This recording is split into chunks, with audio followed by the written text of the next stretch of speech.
Good day, I'm Samantha Allen and this is your JIS News for Thursday, December 12. The white paper on flexible work arrangements will soon be available to stakeholders for review. Government is continuing to work on the FLEXI week arrangements to help in the labor market reform process. In the meantime, Labor and Social Security Minister Derek Kelly is urging organizations to develop programs to boost the productivity in the workplace. To encourage organizations to adopt effective work-life strategies that will enhance their employers' ability to manage work and family responsibilities, enable them to perform more productively. Minister Kelly was speaking at the recent Labour Market Forum organized by the Planning Institute of Jamaica in collaboration with key stakeholders.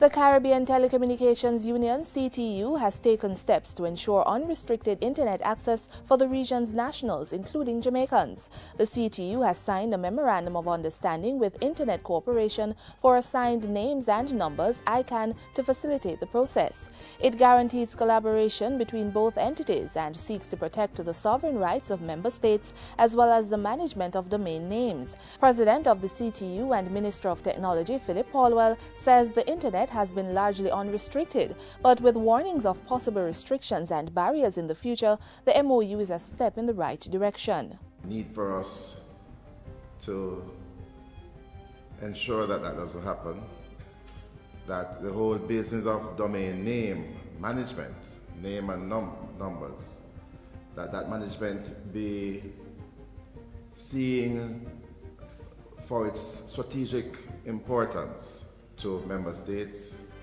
For its part, Minister Paulwell says Jamaica is moving to build a broad-based coalition of all stakeholders within the information technology sector. This group, he says, will ensure best practices are adopted to enable more effective utilization of the domain names and advance some of the country's strategic objectives. Meanwhile, the Science and Technology Minister is encouraging significant scientific research into medical marijuana, citing its potential to earn billions. Minister Paulwell says he has instructed the Scientific Research Council, the SRC, to lead efforts to galvanize stakeholders interested in the research and development of medical marijuana. This plant is enormously versatile, and Jamaica could reap significant social and economic benefits. First, from the development of a ganja-based nutraceutical industry worth over $2.5 billion in the USA alone. Minister Paulwell says government is very serious about science, technology and innovation and recognizes its potential to grow the economy out of the current situation. He was delivering the keynote address at the launch of the book Cannabis, Marijuana, Ganja, The Jamaican Global Connection by Professor Henry Lowe and Professor Errol Morrison. Finance Minister Dr. Peter Phillips is reiterating that the new omnibus tax legislation will help propel economic growth. Dr. Phillips was speaking with various stakeholders at a recent forum to discuss the new tax incentive reform package at the Jamaica Conference Center. He said the omnibus legislation, which catered to all types of businesses, provided non-discretionary incentives and promoted tax compliance. The fundamental shift in policy calls for a competitive regime of corporate taxation that provides broad incentives for investment and employment creation for all businesses operating. It is much better to have a system where the rules are clear and transparent, and all you need to do is to demonstrate that you qualify, which is a simple administrative decision.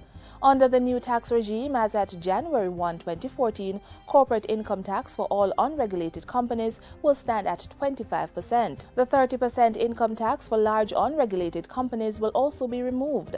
As part of the tax reform process, the House of Representatives recently passed 4 pieces of legislation: the Fiscal Incentives Act, the Income Tax Relief Act, the Stamp Order Resolution, and the Customs and Tariffs Revision Order Resolution. And finally, Agriculture and Fisheries Minister Roger Clark says new arrangements are to be put in place at the Sugar Industry Authority and the Sugar Industry Research Institute to ensure a transparent pricing mechanism. We want to bring a level of transparency in whatever happens so that farmers can be confident that the cane that they deliver, they're getting the price for it based on their juice quality and there is no contamination as far as the figures go. He says already stakeholders have signed off on the arrangements at a meeting on December 5.